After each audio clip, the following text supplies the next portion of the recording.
Getting ready for the NASLA test again. Failed it multiple times. So now I've been sitting here. And here's a bunch of notes from one of the times.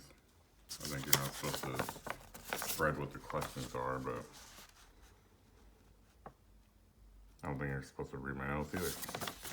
So you aren't supposed to read those.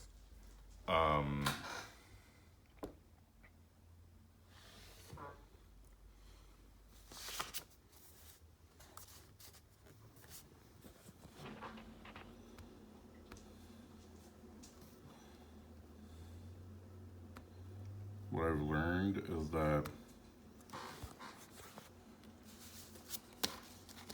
what the book says is not necessarily right for the answer on the test.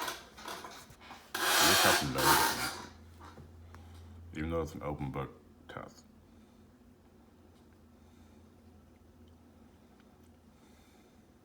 So, firewall in a building.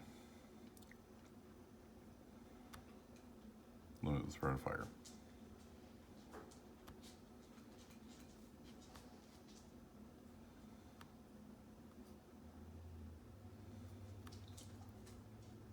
And a lot of it is you gotta break the question down.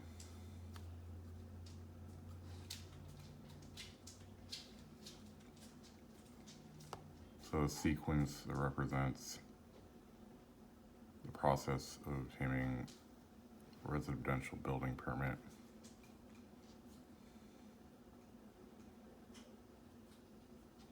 You could almost do this without ever reading the book, this kind of question. But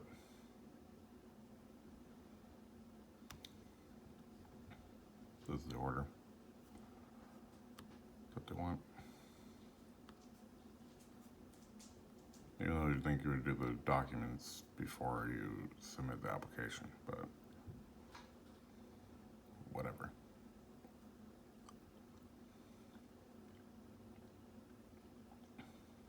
I guess in like a really huge project, you would want to know that you would get a permit before you do all the documents.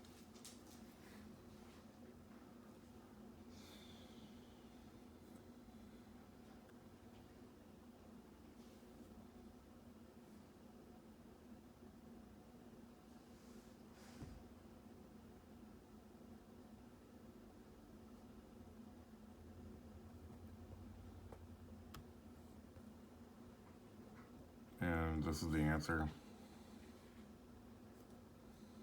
to that.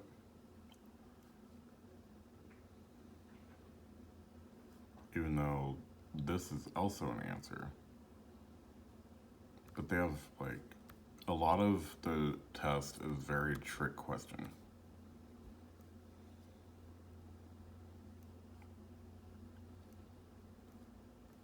So, like the minimum width, blah blah, occupancies is 36 inches. And that is because a 36-inch door is for a wheelchair to get through.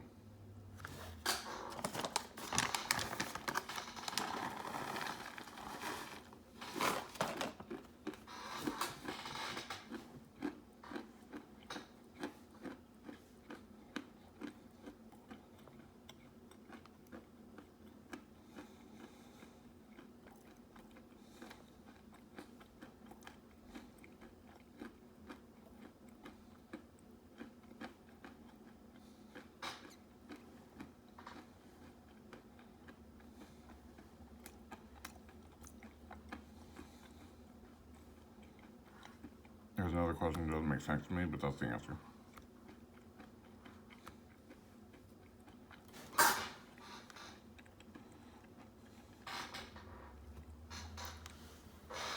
I'm gonna be like a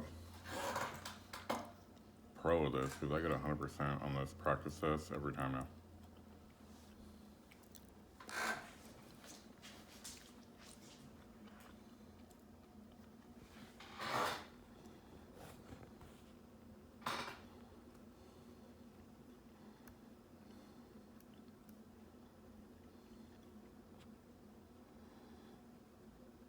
Now you catch on to a pattern here where the longest answer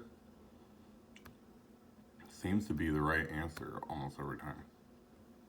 And I say almost because there's like one or two of them where the right answer is not the longest one, even though the longest answer is like very true, where it's like, okay, that could be the answer for sure. So it's a lot of trick questions. A lot of like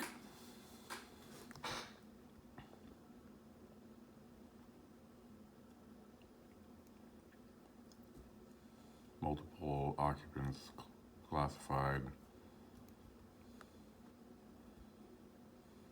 The general code admission requirements. Like,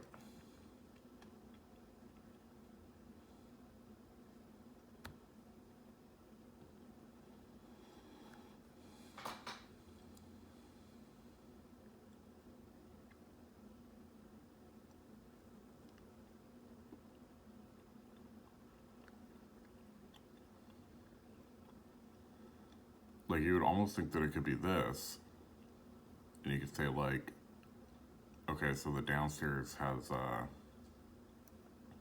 like a welding shop or whatever, but the upstairs has,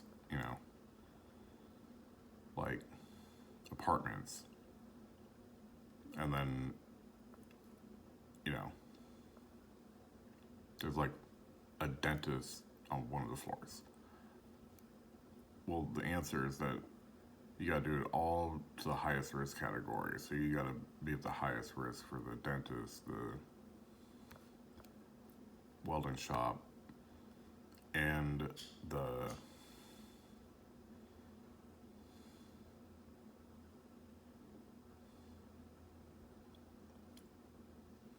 wheelchair tenant.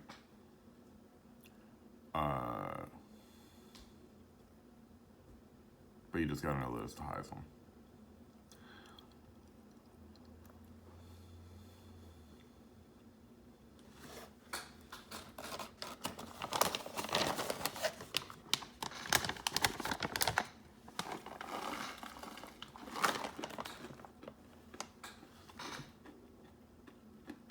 Another one where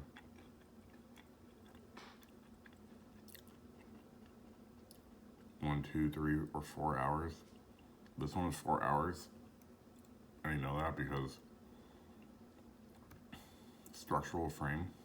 That's how I have that memorized, because it's primary structural frame. Those 4 hours.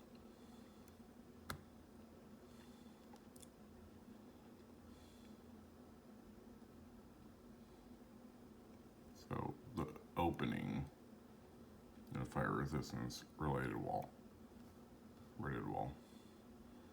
The opening is 1 hour.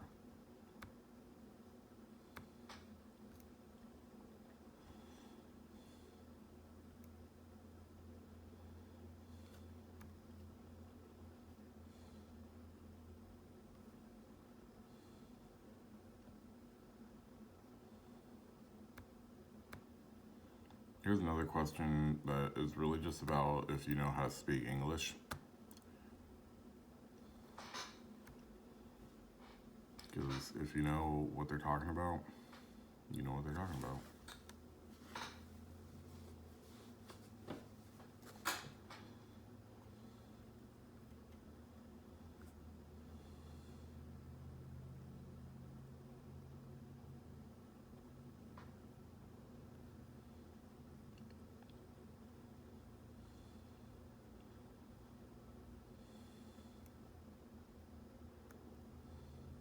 Like, obviously the initial inspection would be before the final inspection. I guess this could confuse you. Follow-up inspections. But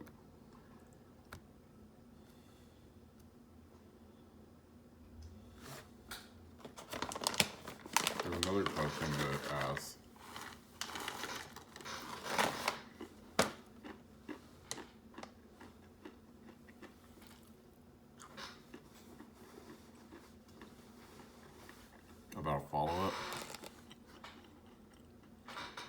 happens after the final inspection. This is like one of the dumbest questions. The aggregate clear egress for malls is 20 feet. Like, you just have to fucking know that. It doesn't make any sense.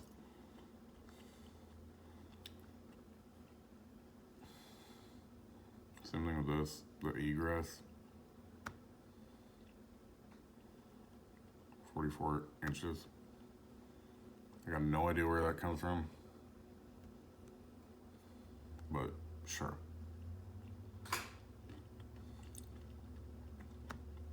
There's another one. Like, there's no way this is gonna be on the test. The test doesn't ask anything about construction. It's all like law and like tax code and like how much do you need in insurance. Like these and it's the same company that does the practice test for their own test, and the practice test doesn't ask a damn thing about the amount of insurance or what the size of the project is when you have to have insurance. That's all in the book, and it's not on the practice test, and it's in the test for sure. So even though I'm getting 100 on this practice test, I still gotta go back and read the book some.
You gotta remember aesthetic appeal, client satisfaction. These are never the contractor's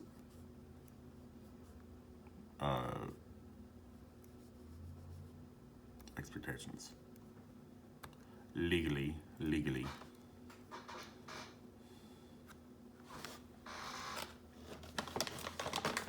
So, more trick questions, because that's really your whole job.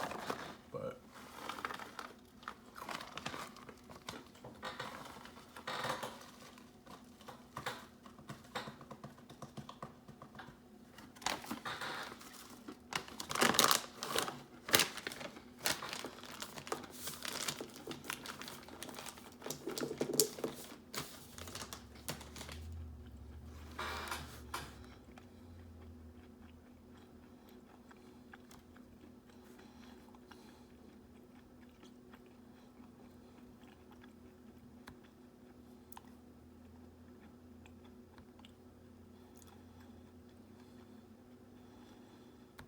another trick question, because somebody's trying to like get through the test and go too fast, they wouldn't realize that that's all four of the things. And they got like, they're all in there.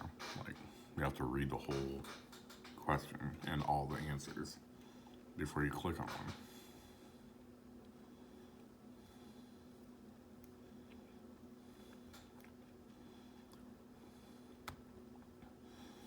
And they keep throwing the same question at you multiple times. And they do the same thing on the actual test, where they'll hit you with the same question, like, over and over and over.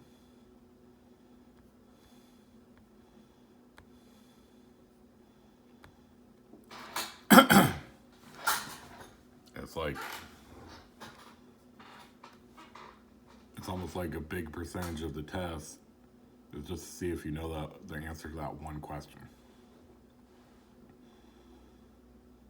Because they keep hitting you with the same question. It's like you got like 50, I think, 50 questions? Yeah, 50 questions. And they'll hit you with the same question like 4 times.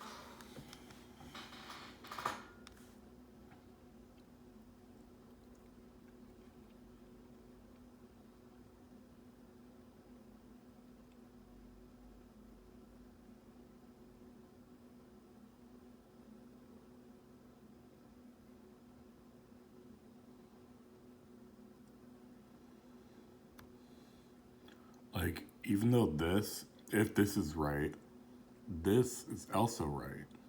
Because it's basically the same fucking thing. But this is the right answer.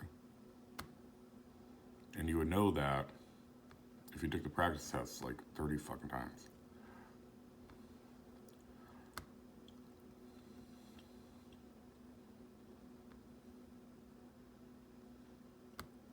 There's the answer to that one.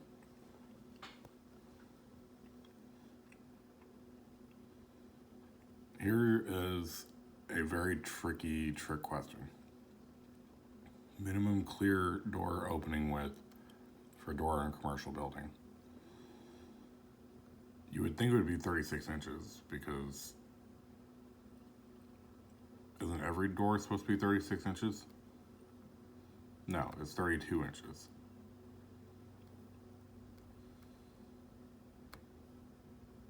And why is that? It's a minimum clear opening for a door in a commercial building.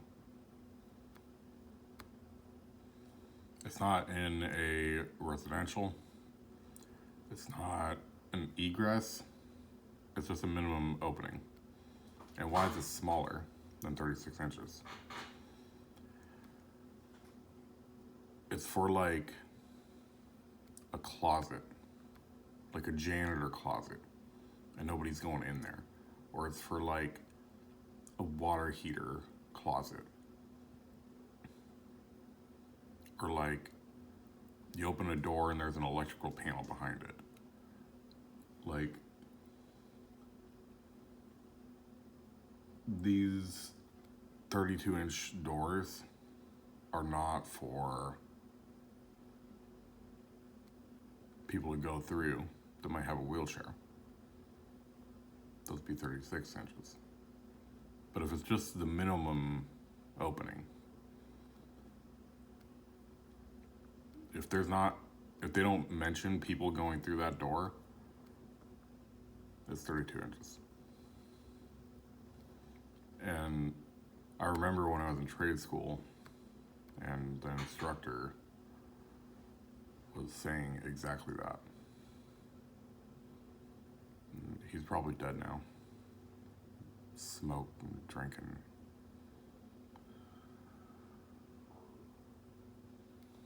Terrible, awful person. Like an Indian guy. American Indian.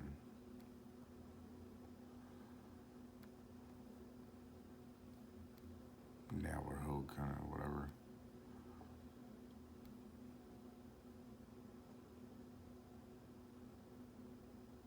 That was 15 years ago.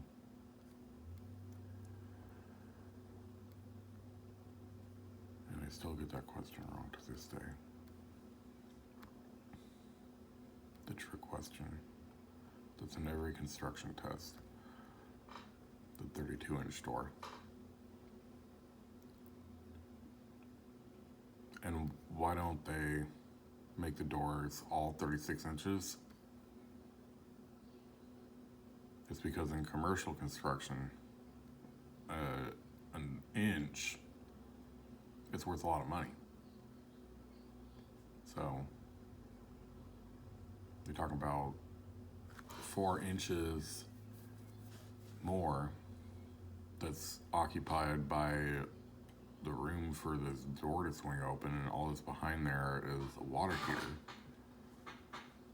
or an electrical panel. And the door might even have like electrical panel written on it. Like, so everybody knows, like, this is just an electrical panel. This is not an exit for a fire. And then you got a 32-inch door, and that's going to look really goofy. So maybe it's good that you have a 32-inch door. Look like some janitor closet or something that's like not a fire exit.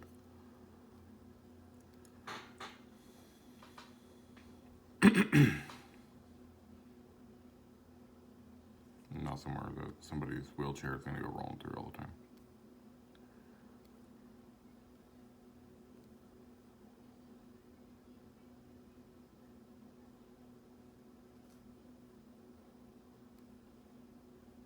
But it's another 4 inches that they could have been putting, like, you know, product. We'll say it's like a,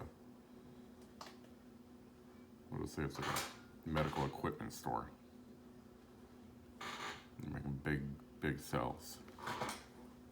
Very expensive medical equipment. You need those 4 inches. Just like my ex-wife.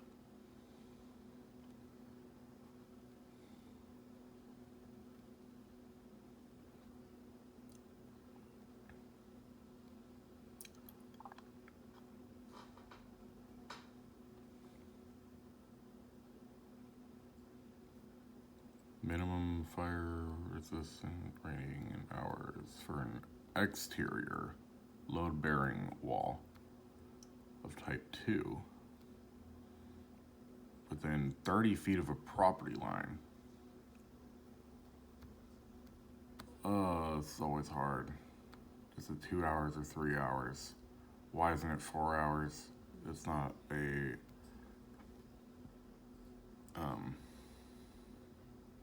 it's not a main load-bearing wall, so it's not 4 hours. It's 3 hours or 2 hours. 30 feet of a property line. I'm gonna go with 3 hours. This is, oh my god, it's 2 hours. I just got a fucking question wrong. Well, this one is definitely gonna be 3 hours.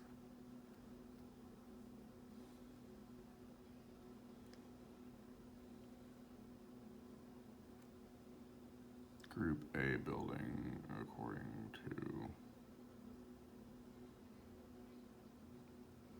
fire resisting for firewall. That's what it is. So it's the 3 hours. It's at a firewall.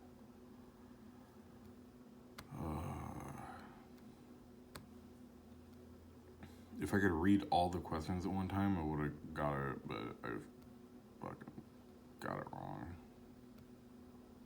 Again, I'm terrible.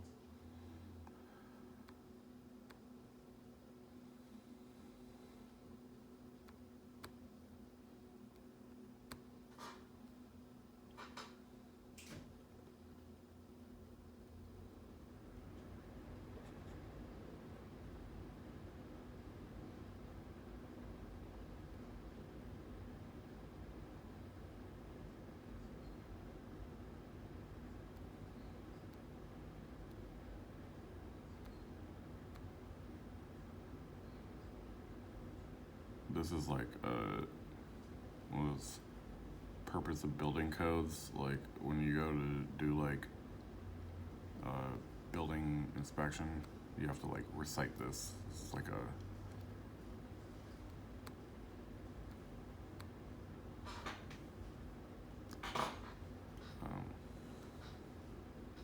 mantra, the building code. Which is funny that it's on the practice test. I doubt that it's on the actual test. That'd be like too easy. Not a trick question. It would jumble up the question more and make it into a trick question, and that would be like one of the possible answers.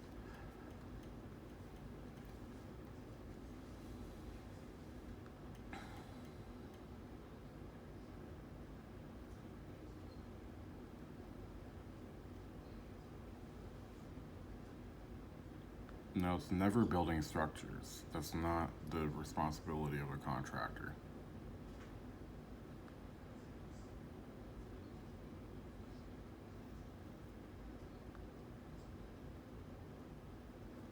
It's not enforcing codes because you're the contractor. You're not the inspector.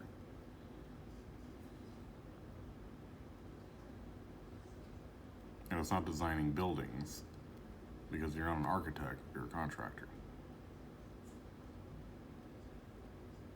So this is it.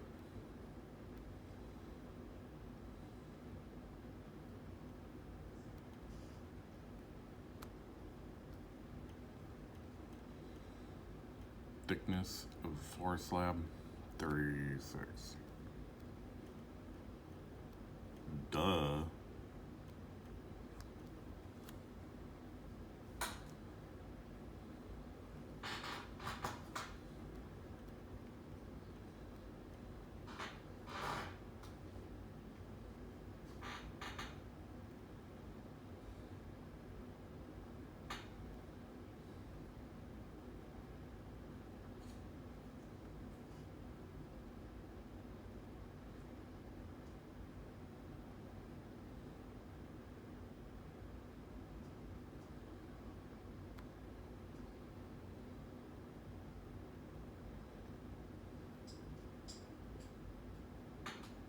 See how the one of them has the inspection last and the other one has the follow up is like second to last? I said that earlier when I was looking at that question. And there is your proof. The stupid test is fucking rigged.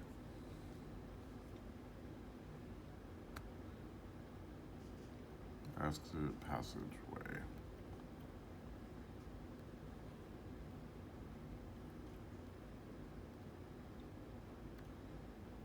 That class I took 15 years ago, he was talking about how the exit passageway is 44 and then the door is 36 inches.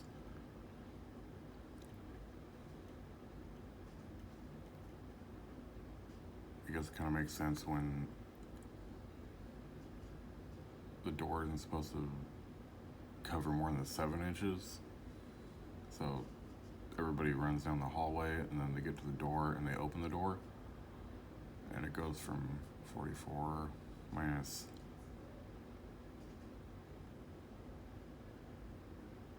it would have to be minus 8 inches for the door not to open. So it's the room for the door to open is the 7 inches or less than 7 inches.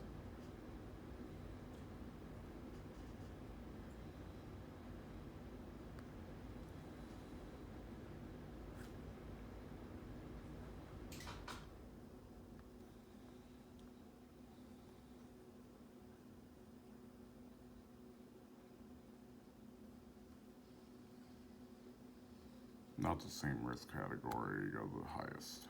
Okay.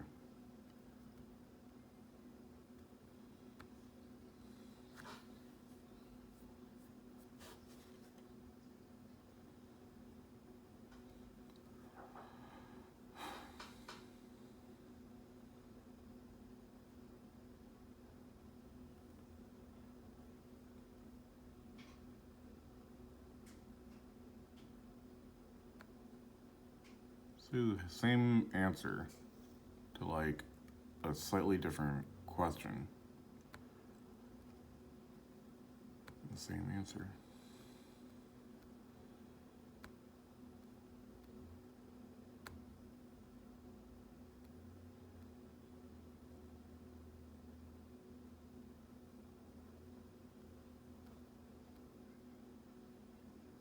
Minimum clear opening width for doors in a commercial building, 32. I'm getting hit with exactly the same question more than once. It's just not a very good test, like. Or I guess it is very good if you really have to know that. Like, they want you to really for sure know that, so that if you are getting that wrong, you would get it wrong twice.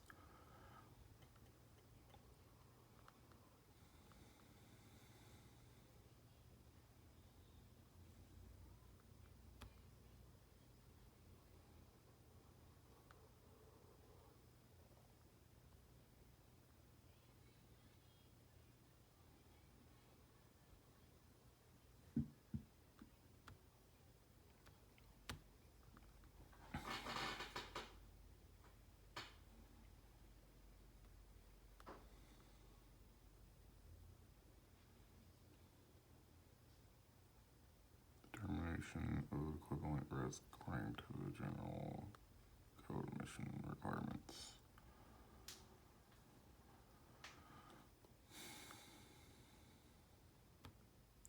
I always remember this one because potential height of the building and overall fire resistance. Like,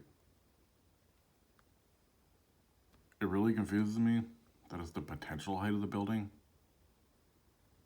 Like, what is the building going to get taller? I guess that is possible. But it's not the number of occupants or the type of construction. Or both, or it might be one or the other of those.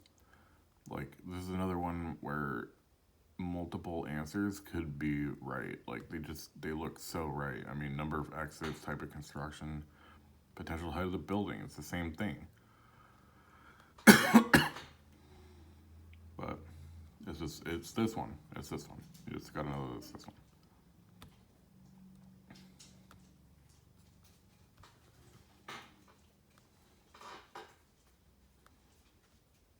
Like I said before I got married, it's this one. You just gotta know it's this one. There's so many things that are right about so many of these different choices.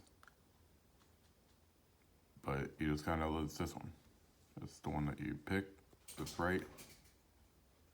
And you gotta pick the right one.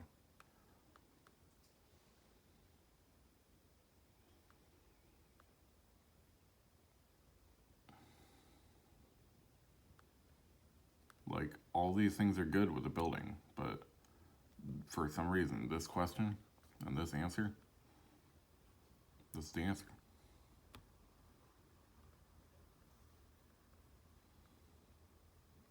Even though all of these other things are good for the building. The reason for the thickness of the floor, roof slabs, and ceilings, it's for this fire protection shit. And that's the answer. I missed one question, so I got 96%. Can't believe it. I freaking got that confused with the fire wall thing. It's 3 feet. 3 hours or whatever. And then if it's not a firewall, but it's on the outside of the building, it's 2 hours. Duh. Oh my god, I can't believe I got that wrong.